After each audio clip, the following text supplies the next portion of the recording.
Good afternoon, and thanks for tuning in to Politics and the Pulpit here on your hometown station, 98.1 FM and AM 1220. You'll be able to hear us all the way up in the AV. Hopefully you're tuning in up there in that wonderful high desert community. A little bit breezy today. This is your holy host, the Bishop of Santa Clarita, where we analyze the world through the lens of God's infallible word. I believe we have a great hour lined up for you today, as we will be joined a bit later by Patick Lee Gipson, who has come out ahead of Pilar Chavo in his bid to retake the 40th from the Democrats.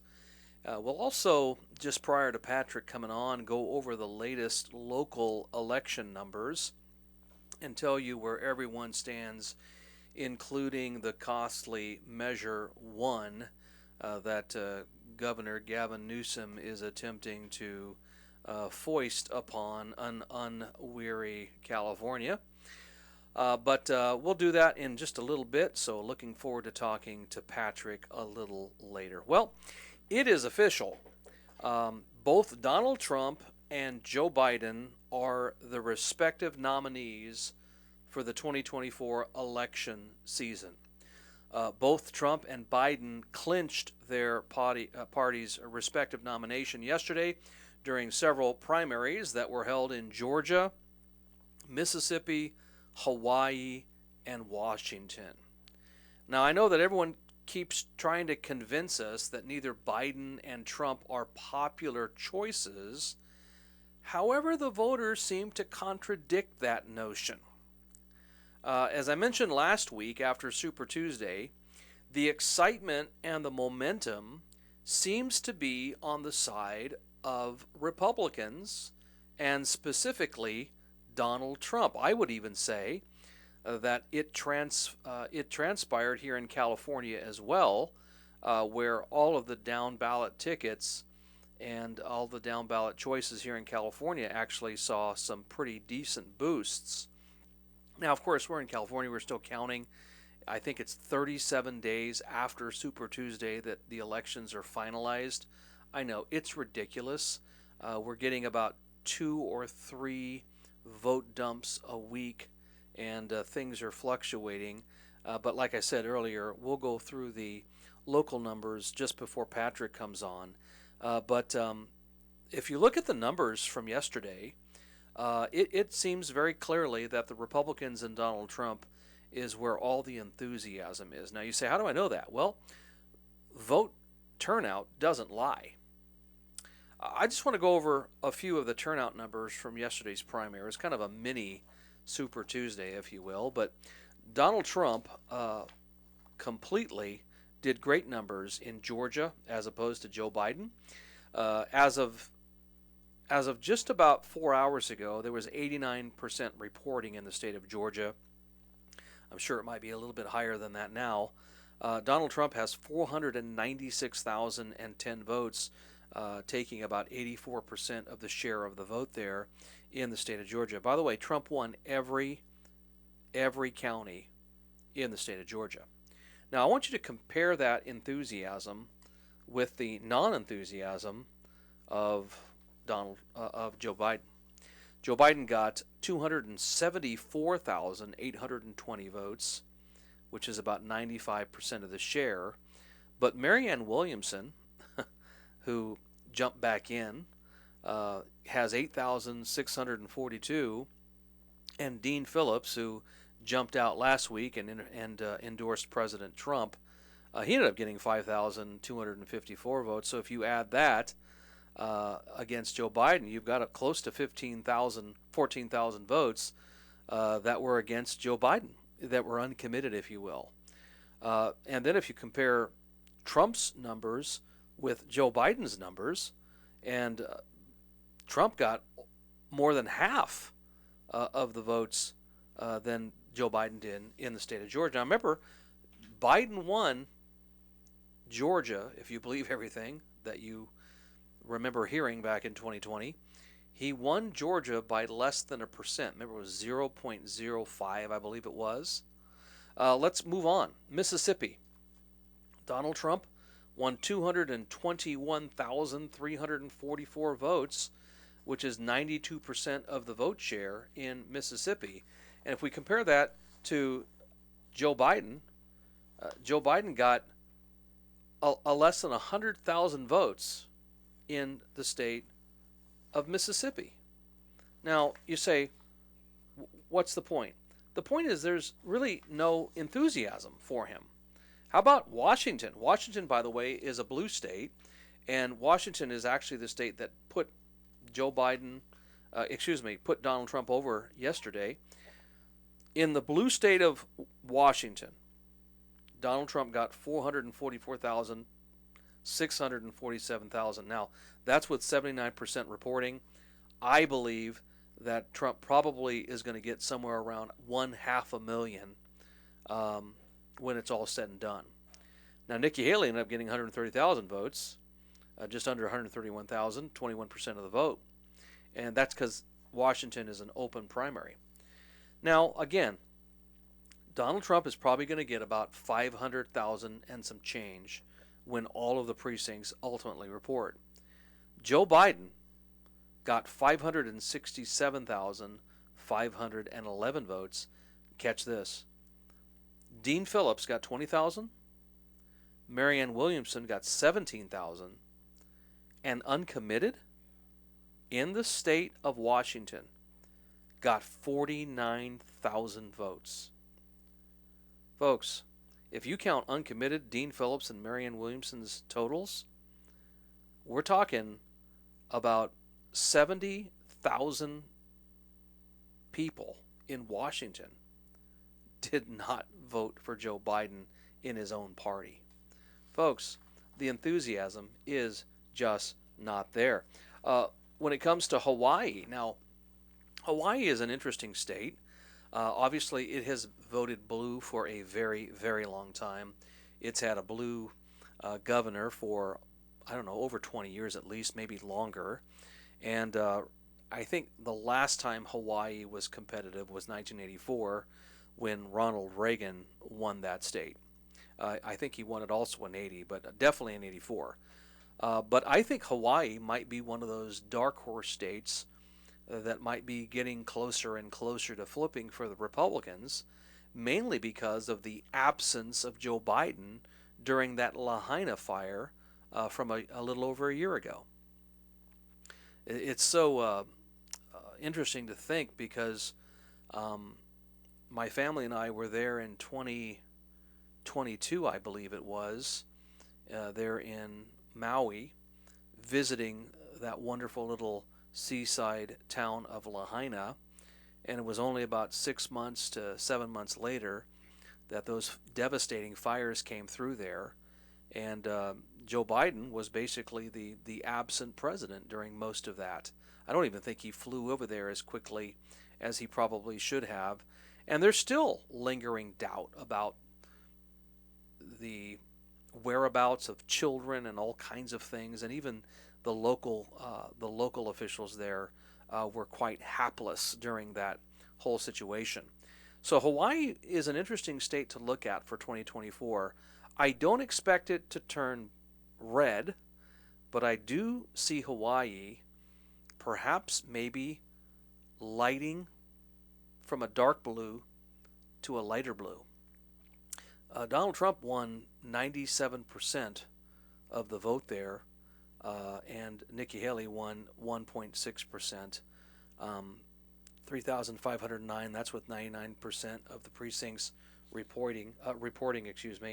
And so all I can tell you is that if you keep looking at these numbers, it is very clear that Joe Biden is not doing that well in the states that he needs to do well in.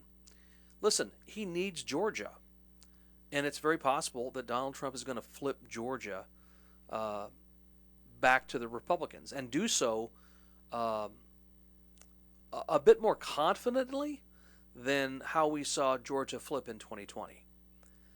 Hugh Hewitt, the great radio host, wrote a book, I don't know, maybe 20 years ago called If It's Close, They Can Cheat. And we got to make sure that these states like Georgia, Nevada, Pennsylvania, Wisconsin, Michigan, these are not close. We don't want these states to be within 1%. We want Trump to win going away. We want 2, 3, 4, 5, 6, 7% of the vote. But if we keep it under 1%, if it's under 1%, they have a chance of cheating. Now, I need to make it clear that primary enthusiasm doesn't always translate to the national level, but I would much rather the enthusiasm be on our side than on the Democratic side. And I also think that Republicans could not only win the electoral map in November, and I think anything north of 325 is going to be a modern-day electoral landslide, but I think it's highly probable that we could also win the popular vote. Now again, that's if all the polls as currently are continue into November. I understand 8 months is an eternity in politics. Things could change.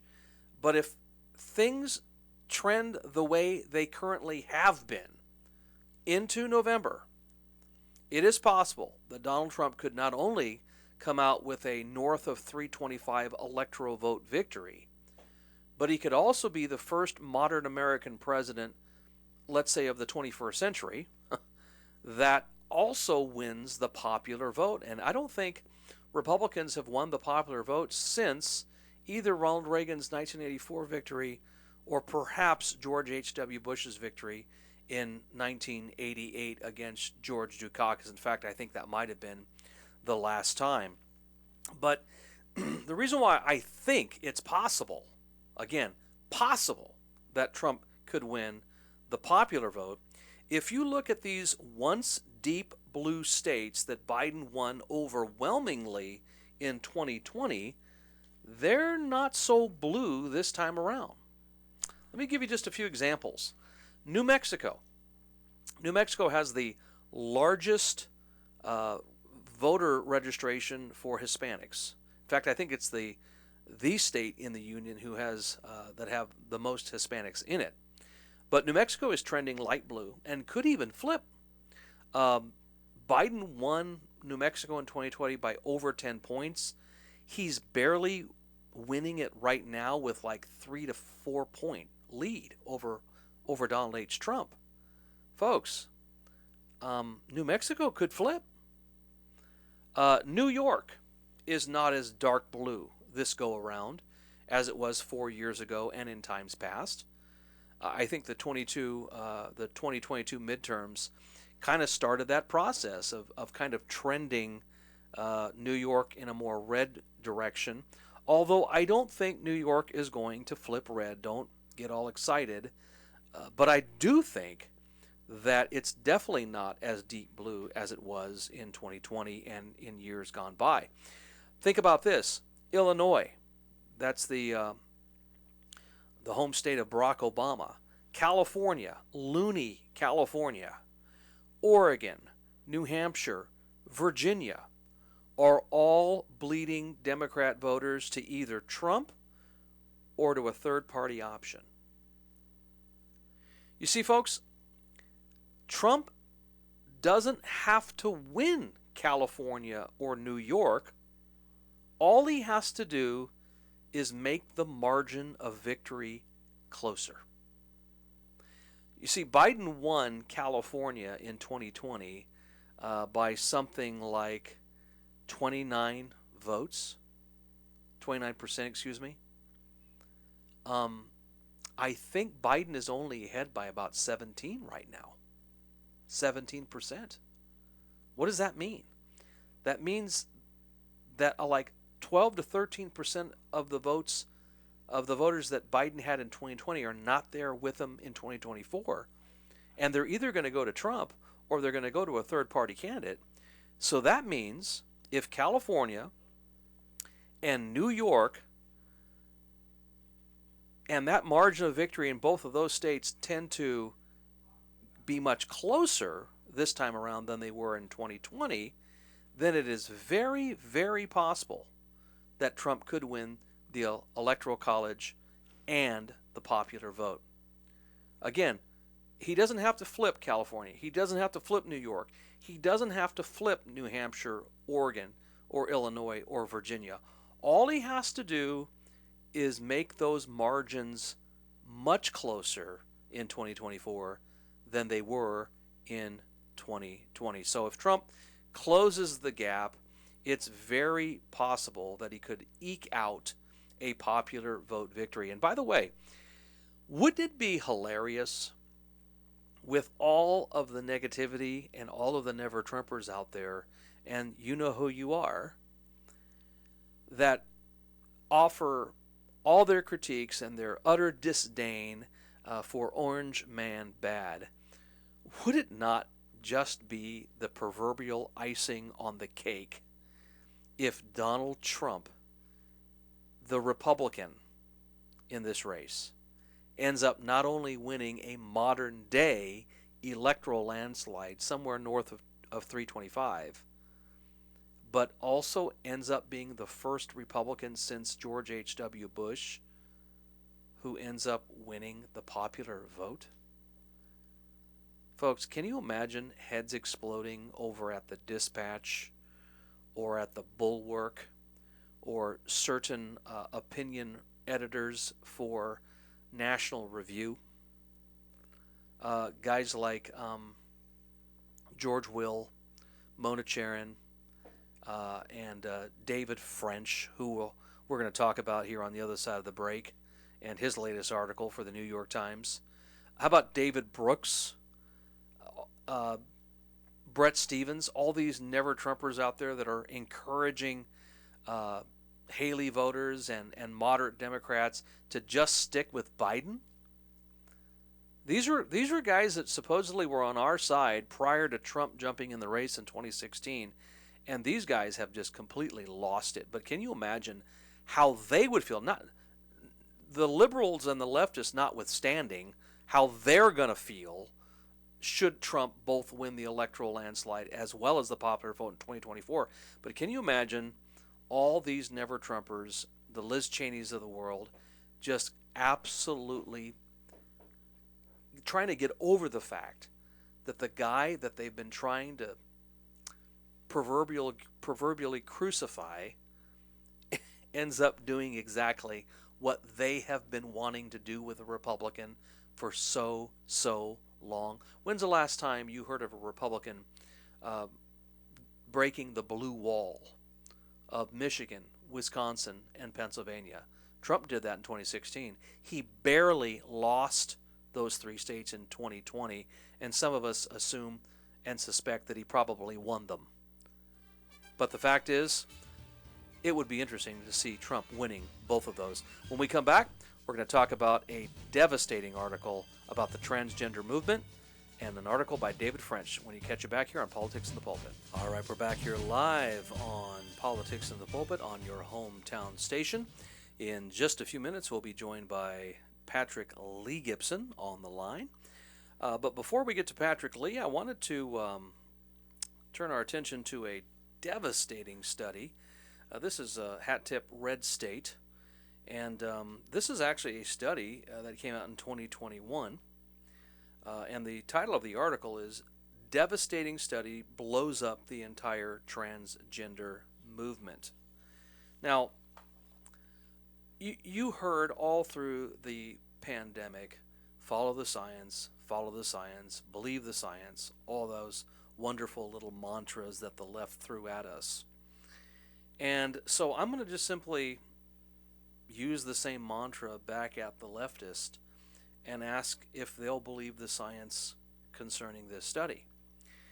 A 2021 study is back in the news again after a journalist highlighted its eye-opening conclusions, which undermine one of the central arguments of the transgender movement, the article says.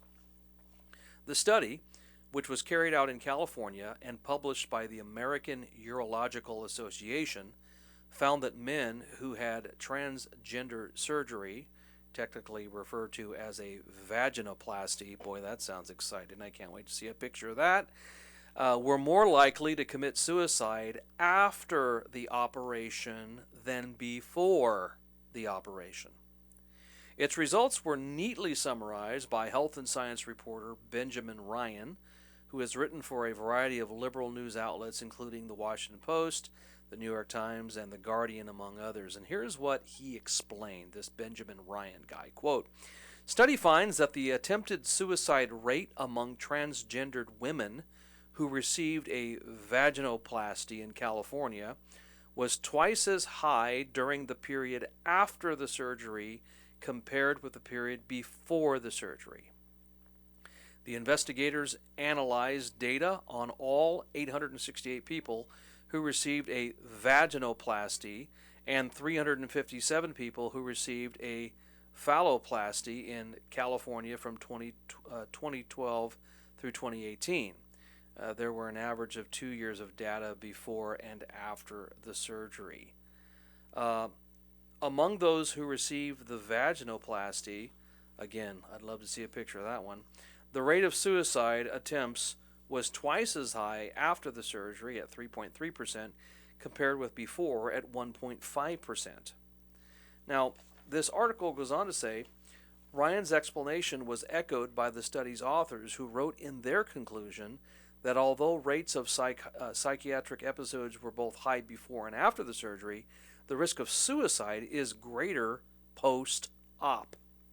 Now, folks, if I'm not mistaken, over the last 3 or 4 years, the Follow the Science crowd has been yelling and yelling to not only the average Joe out there like you and me, but been yelling to the elected magistrates that if they don't pass laws to somehow allow children and adults to become human Frankensteins, that they're going to commit suicide.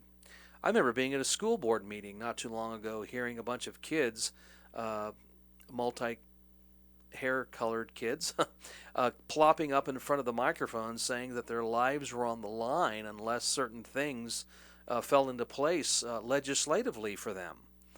Folks, this study completely upends that. And by the way,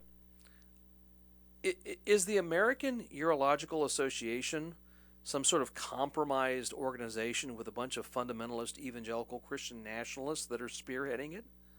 And by the way, this study was done in California, which is not exactly the reddest state in the union. So what are they talking about? Will they believe the science? Or maybe, just maybe, the data doesn't show what the trans movement is trying to sell us. Who knows? Well, I asked the question before our first break, who is David French? If you remember a show I did a few weeks ago, I talked about the swamp and just who the swamp is, and why does Trump and other Republicans that are part of the Trump movement, why do they refer to certain people or organizations within the government as the swamp? Well, David French is a swampican, okay? That would be swamp and Republican joined in one word there. David French is a swampican.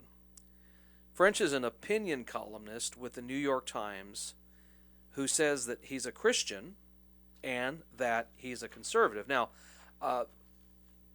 go ahead, let me just tell you, I'm not going to doubt that he's a Christian. I don't know his heart. Now, I'm not certain of his conservative bona fides because this latest opinion article that he writes casts doubts on the conservatism aspect of it. But, again, I can't look at his heart.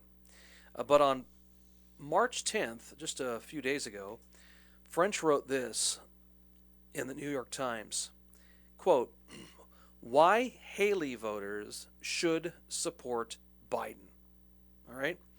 And here's what French says. Last Wednesday, a day before he delivered a rousing State of the Union address, which, by the way, hopefully we have time during this segment to talk about the State of the Union address, Joe Biden issued an invitation to the roughly 30% of Republican primary voters who had voted for Nikki Haley in the GOP presidential primaries before she dropped out. The message was simple, and this is quoting Biden from the State of the Union, quote, Donald Trump doesn't want you, but we do. After all, Trump said on Truth Social that anyone who made a contribution to Haley would be permanently barred from the MAGA camp. Biden, by contrast, acknowledged differences of opinion with Haley voters, but argued that agreement on democracy, decency, the rule of law, and support for NATO should unite Haley voters against Trump. And then French asked the question, is Biden correct? Is there an argument that could persuade a meaningful number of Haley conservatives to vote for Biden? And then French says, in ordinary times, the answer would be no. It still may be no. Negative polarization is the dominant fact in our times today. But asking a person to change political teams is like asking him or her to disrupt friendships and family relationships, to move from the beloved us to the hated them.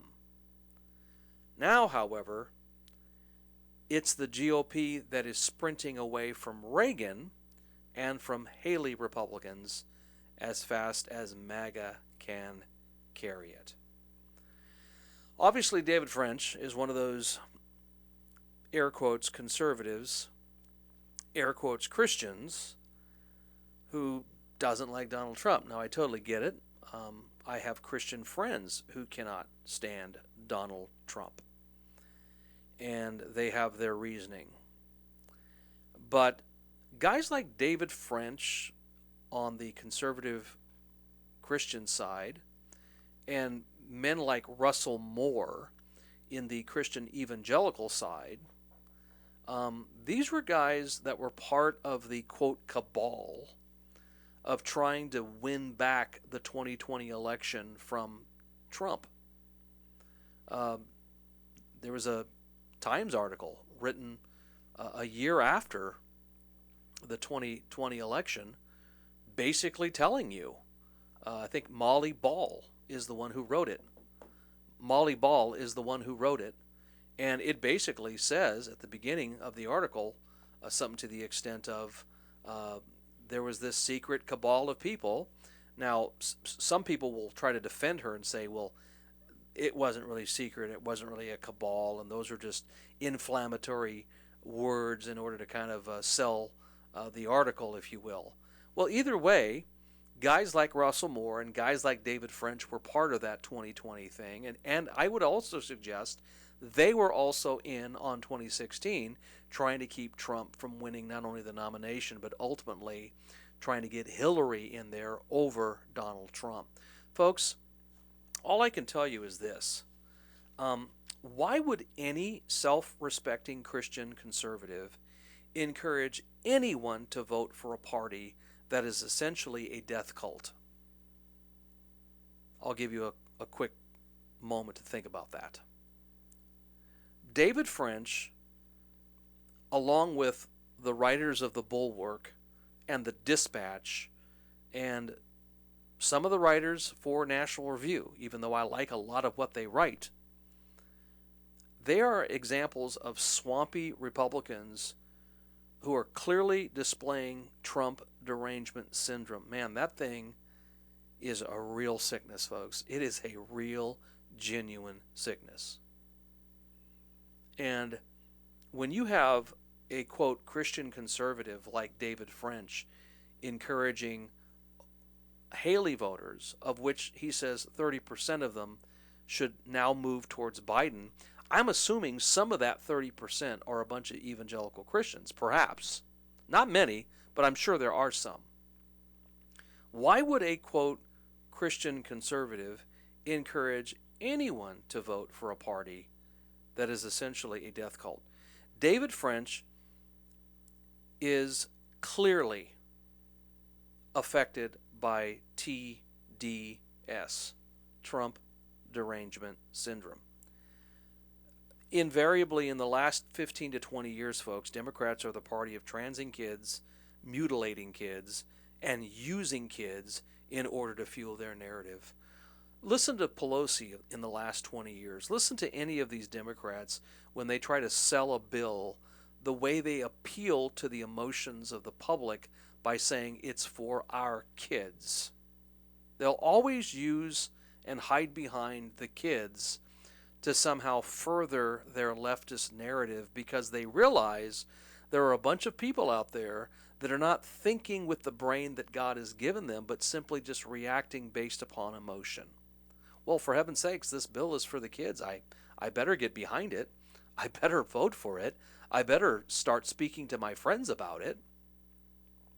Again, Democrats are the party of transing kids, mutilating kids, and using kids in order to fuel their narrative.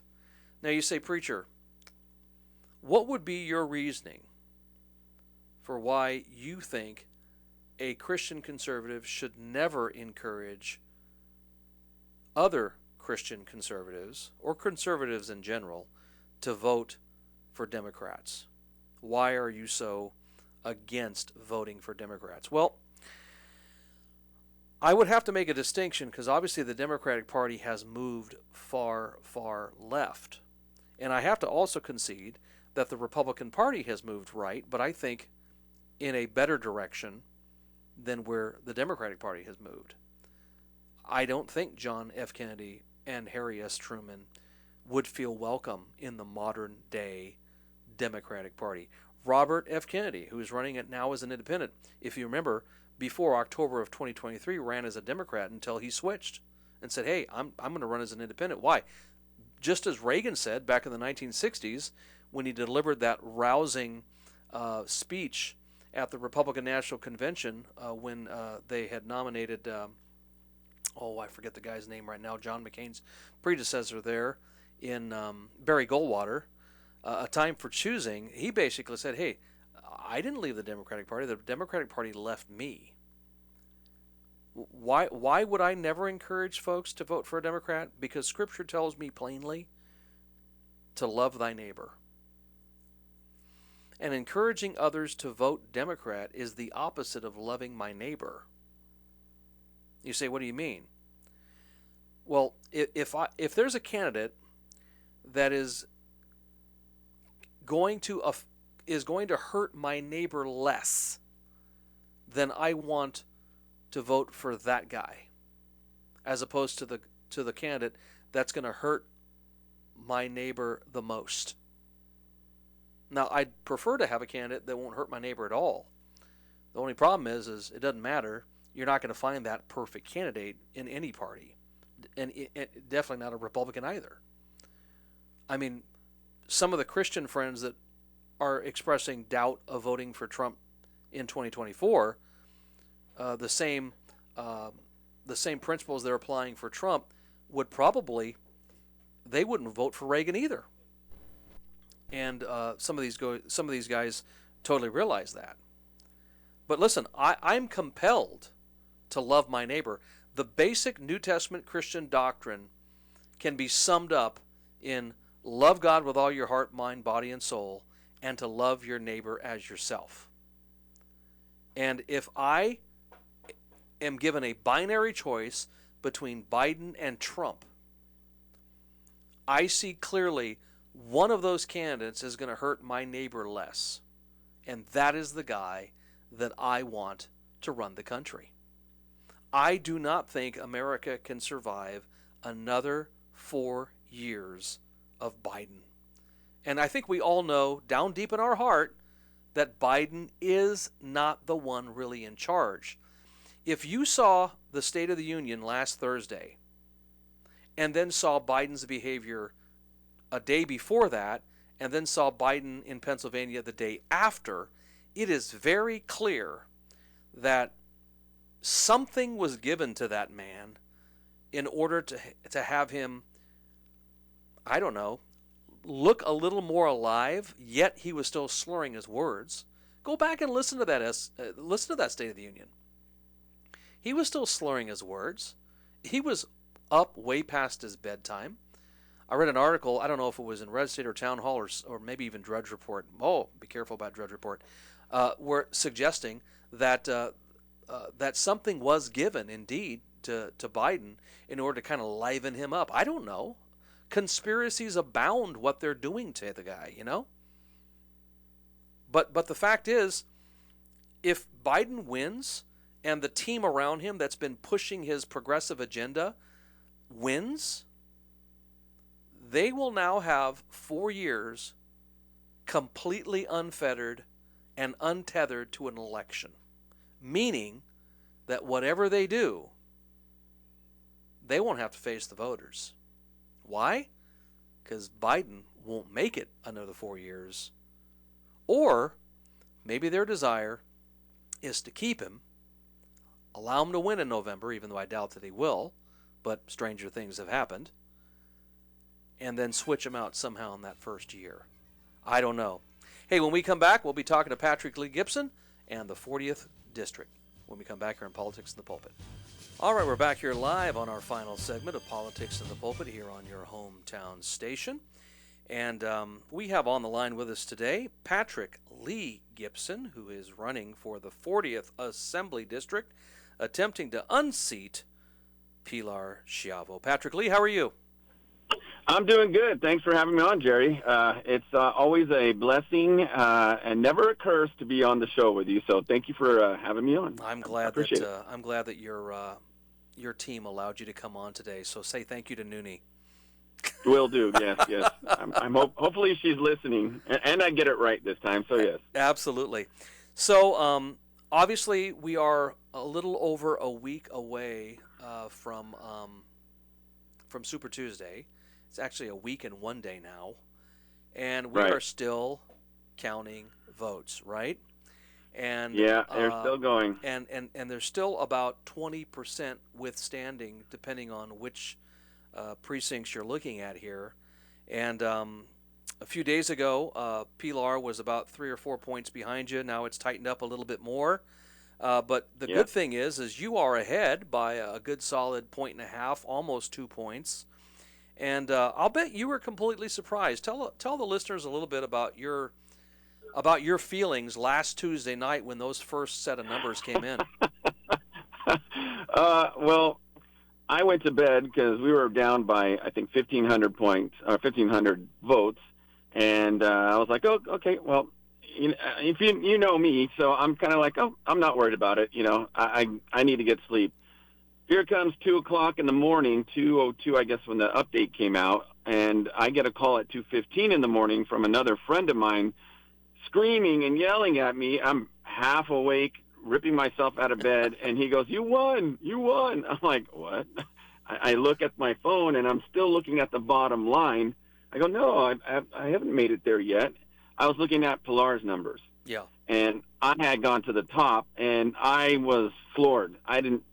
That was like a 11,000 vote dump, and that was basically all the voters who voted the day of. Yeah. And that, I didn't get much sleep. The rest, I didn't get any sleep till the next day. It was very surprising. And not only did it surprise me that we jumped so high, it was surprising to a lot of people. And they're watching this race like a hawk. So from what I know, from what I've heard, Pilar was very, very distraught that day, seeing those numbers. But again, this is something that people did not expect. They didn't expect us to do this well at all. Basically, it was Pilar's race to lose, or if Suzette couldn't have won, no one can win. I think we just, proved them all wrong there because of what we are doing. Our message is resonating with NPPs, obviously Republicans, and it's resonating with Democrats who have had enough. Yeah. Well, what is the plan going forward other than just to double down on that message, of course, because now it's a sprint for November 5th, and that Pilar is thinking, with Trump on the ballot, we're going to make it a referendum on Trump, and we're going to attach Patick Lee to Trump and make you a Trumpican, if you will. And that's kind of how Democrats have basically tried to win these seats away from Republicans, unless, of course, the district is pretty strong for the Republican and for Trump.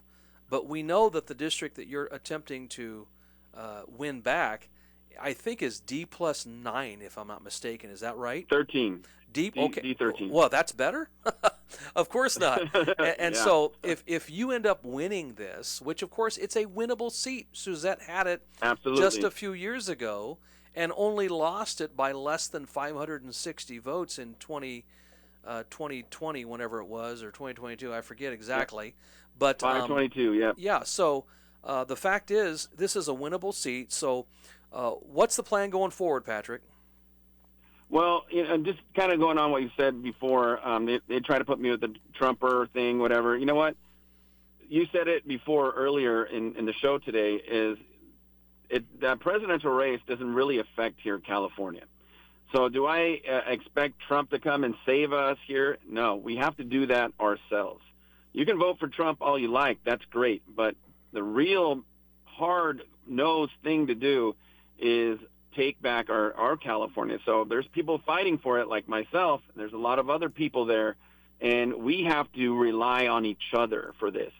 So this is one thing that people need to understand is we live in pretty much I think it's getting light blue now, especially after primaries came out.